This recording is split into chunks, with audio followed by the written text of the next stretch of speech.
Welcome to the Alcohol Minimalist Podcast. I'm your host, Molly Watts.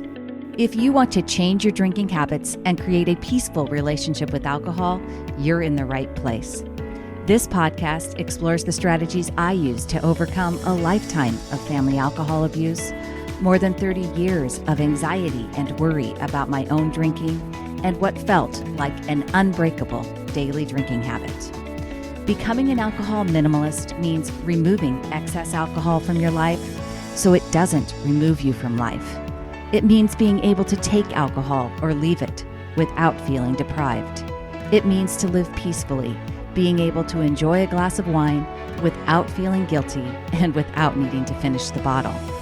With science on our side, we'll shatter your past patterns and eliminate your excuses. Changing your relationship with alcohol is possible. I'm here to help you do it. Let's start now. Well, hello and welcome or welcome back to the Alcohol Minimalist Podcast. With me, your host, Molly Watts, coming to you from, we're going to go chilly, Oregon. It is a chilly Oregon this week. I got into my car this week, headed off to work, and it was 34 degrees. That is chilly. It's almost freezing, right? Kind of cold. I see the forecast ahead for Halloween, and I think there's like a half-hour window maybe when trick-or-treaters might not get rained on. We'll see. Keep your fingers crossed for those poor Oregonian children. How are you doing? How has your More Sober October going? I certainly hope it's been going great. Today, we're tapping into something I think a lot of you can relate to, and that is the momentum that builds up when you complete a challenge like More Sober October. And really, the question is, are you going to build on this progress, or are you going to let it slip away? And today, we're going to look at one of the biggest factors in that decision, if it is one, a decision or that eventuality. And that's, are you using willpower or brain power to make drinking less a reality? And here's the key. If drinking less isn't getting easier, that is a sign that you're leaning too heavily on willpower. Now, I'm not really talking about just over the course of a month, because that's not really long enough for sustainable change.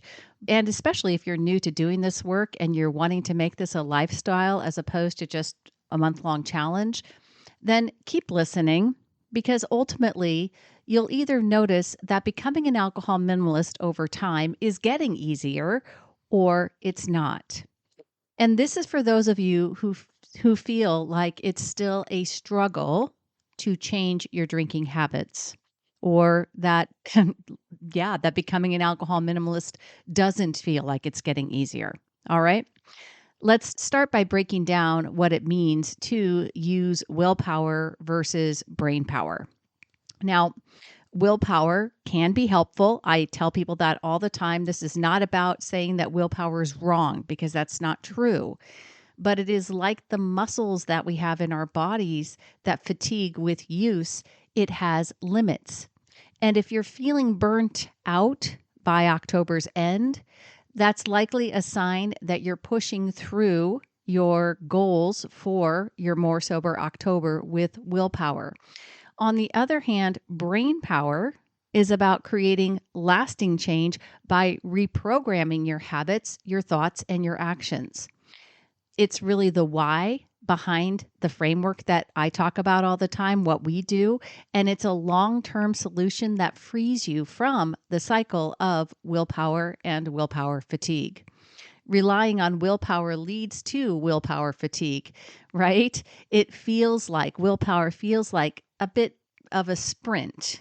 It can get you across short distances, but you're going to tire out quickly.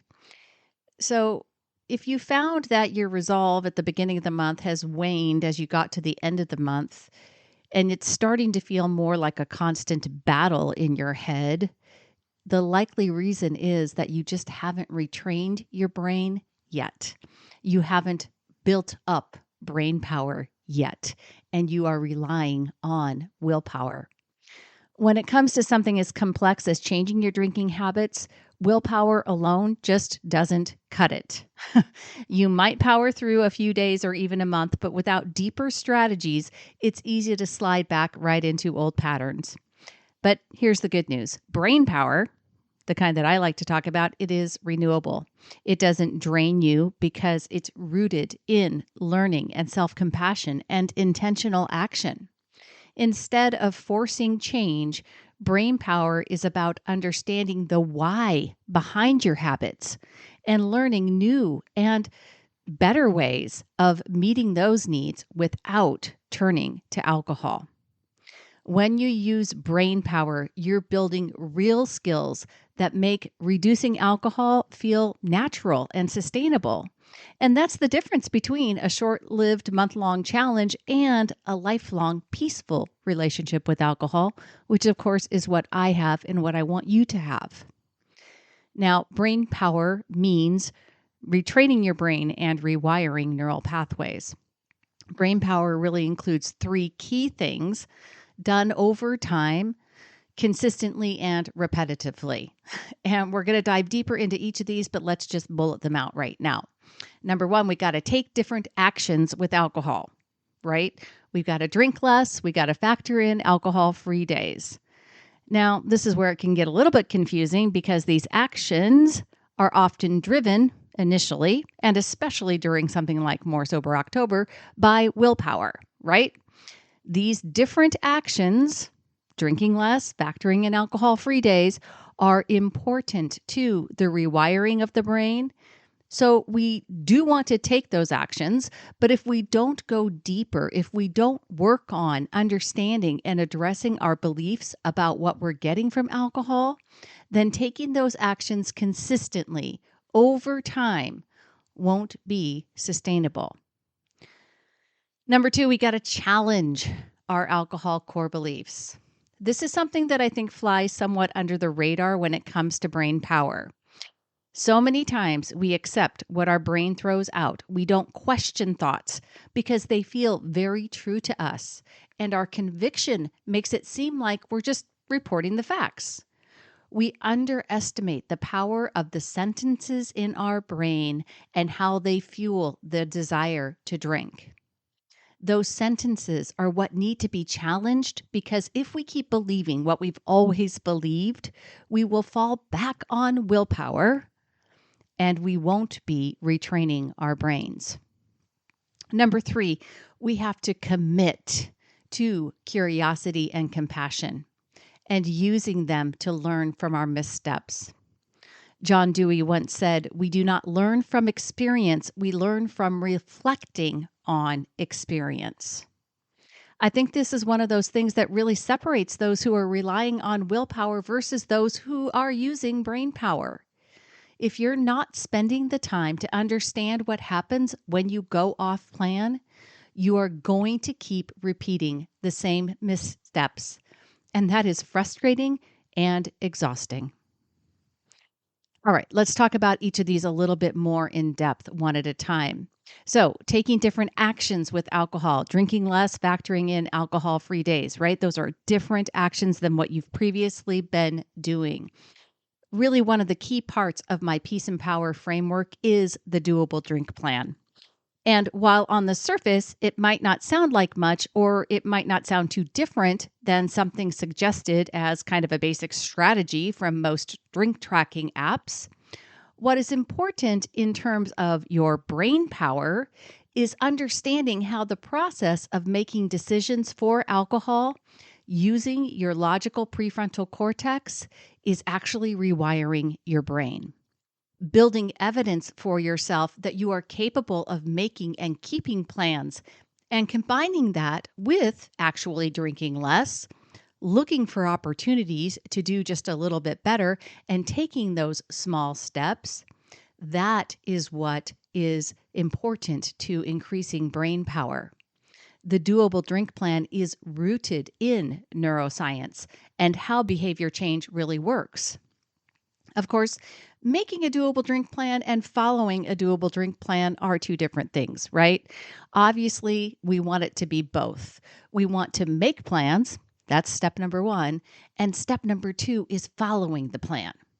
Taking the action in both ways is how we ultimately take different actions with alcohol.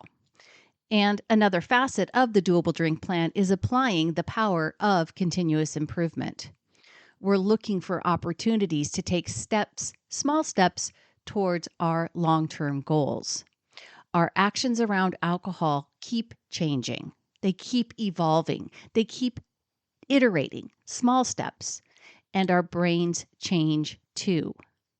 Our brain power increases and drinking less becomes easier. Hey there, it's Molly taking a quick break to talk with you about Sunnyside. You all know that Sunnyside is my app of choice and my recommendation for a tool to help you create sustainable change around your drinking. One of the things that I love about Sunnyside is their commitment to improving the user experience, and that has been a constant since I started working with them nearly 3 years ago now. Since June this year, they have added the Android version of their iOS app, so now it's available for Apple users and all Android users. It's the same Sunnyside experience across all of those devices, and it's just another example of their commitment to improving the user experience. Another example would be the fact that now you can set it up for push notifications. So you can take all of the daily texts, the reminders, and put them into a push preference so that you determine how you want to receive the support from Sunnyside. I would love for you to check it out. Go to www.sunnyside.co/Molly to get started with a 15-day free trial today. Number 2, we've got to challenge our alcohol core beliefs. Now, I have a whole series of podcast episodes. I will link them in the show notes about your alcohol core beliefs. You can also learn more about them over at www.mollywatts.com/mindmap if you want to understand what the 5 alcohol core beliefs are. We need to challenge those. And another part of my Peace and Power framework is mindset curation. I call it that because for me, it isn't about like just staying optimistic or positive. Sure, it's great when I feel that way, and I often do. But when it comes to challenging the core beliefs I had about alcohol, it included things beyond just positive affirmations or a positive mindset. It included educating myself on neuroscience, and it included educating myself on the science of alcohol. It also meant that I had to isolate my thoughts, my thinking. I had to understand the behavior map result cycle. I had to see the sentences in my brain and be willing to challenge those specific thoughts which fueled my alcohol core beliefs. I was just sharing this in the Alcohol Minimalist Facebook group that I have 3 events this week before Halloween where I will be in bars, one networking event where I am meeting someone who I don't know, and I am alcohol-free for the rest of the month. That's what I need to do to meet my plan, my goal of 25 alcohol-free days during a more sober October. And this is a perfect example that illustrates how left to their own devices, my old core beliefs, like being in a bar means I'm ordering a drink, or I'm uncomfortable ordering a non-alcoholic drink when someone else orders a glass of wine. These old core beliefs could fuel my desire to drink off plan. But I was able to recognize the opportunity for those thoughts ahead of time. And I can actually see now how my thinking, my core beliefs have actually really changed because those things don't even come up for me anymore. It was more of a just like, oh, that's right. I've got these things coming up and I've already committed to being completely alcohol free for the rest of the month to meet my overarching goal of 25 free alcohol days. So what's that going to look like? What am I going to have to practice? What do I need to anticipate? What thoughts am I going to choose? I choose thoughts because thoughts aren't right or wrong. They aren't true or false. They are optional. I get to decide what I want to think about going to a bar to watch Monday Night Football. By the way, did you know that you can order food and non-alcoholic beverages at a bar? That's right, you can, and you can still have a great time doing it. I've done it, and I'm going to do it again on Monday. But you can't do any of it if you're not willing to challenge those beliefs and go to battle with those old stories. Learn some of the science so when your brain throws out the idea that you need alcohol to help you relax, you can argue on behalf of who you are becoming and not just give in to your old beliefs. Number 3, we've got to commit to curiosity and compassion. Drinking less should be easier, and it should get easier over time. And if it's not, you're most likely not doing those first 2 parts of building brain power. You're not taking different action with alcohol, and you're not challenging your alcohol core beliefs. You're probably not doing those, but I guarantee you that you are absolutely not doing the third. You are not committed to curiosity and compassion. When the missteps happen, what are you doing? Now, here's what I find. A lot of people do not want to do this work. They don't ask themselves what's happening, and they don't do it from a perspective of wanting to understand themselves better. What most people want to do is just sweep it under the carpet, pretend it didn't happen, and just go on about their day. So without stopping to really consider why something happened, you are unlikely to solve it for the future. You're unlikely to fix the underlying issue that's causing you to want to drink in the first place. You're unlikely to use the data that you can learn from off-plan drinking and use it to strategize for the next time so that you set yourself up for success. In my work, I call it the off-plan plan. And when you slip up, it's really a golden opportunity to learn more about what is driving your drinking and to be prepared for next time. And if you don't get into this mindset of curiosity and compassion, you will lose out on all the benefits that you may have made because you may allow this one opportunity that you overdrank or that you drank off plan to become evidence that you can't change. You will use that as an opportunity to berate yourself, and potentially you will stay stuck, and stall out. And it definitely will be harder to drink less. And that basically means you won't be getting all the benefits, right? There is something from an overdrinking experience or off-plan drinking that you still need to learn. And that's what I want you to embrace. Get curious about that. Be compassionate with yourself. Ask yourself, what is it? What is it that this experience is trying to teach me? Now, if you've drank less in October, first of all, congrats. I'm super excited for you. I hope it's been a great month. Has it been getting easier, or does it feel like a struggle? Or if you've been here for a while, if you've been a part of my group and been working on changing your relationship with alcohol, and this wasn't your first More Sober October, did you find like it was easier this year, or is it still hard? If it feels like you're fighting yourself, then it's likely that you're still relying on willpower more than brain power. And the good news is that, of course, we can change it, right?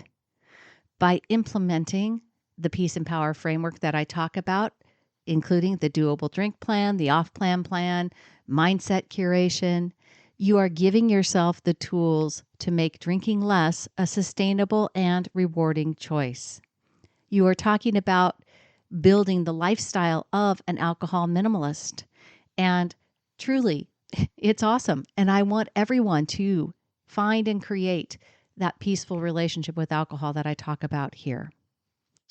I'd love to hear from you. What has worked for you during More Sober October? Were there moments when willpower felt thin, or were you building up your brain power? As a reminder, there are now 2 Alcohol Minimalists podcast episodes each week. On Thursdays, we drop Think Thursday, which are shorter episodes, supposed to be. Sometimes they still are a little long. But we're really going beyond just changing your drinking habits, and we're talking all about neuroscience. We're talking all about brain health, and we are, of course, talking about your mindset. Because at the end of the day, I got to tell you, everybody, mindset matters. It really, truly does. and you are the person who's going to create yours. You get to mindset curate, and you get to decide what you will believe. You'll get to decide what you're going to think about, and you get to decide how you feel about the choices that you're making in your life. I hope that this has been helpful. I hope that you had a successful, more sober October, and I hope you're getting ready for some awesome work to be done here during November and December. I wish you all a very happy Halloween, and until next time, choose peace. Hey, thanks for listening to the Alcohol Minimalist Podcast.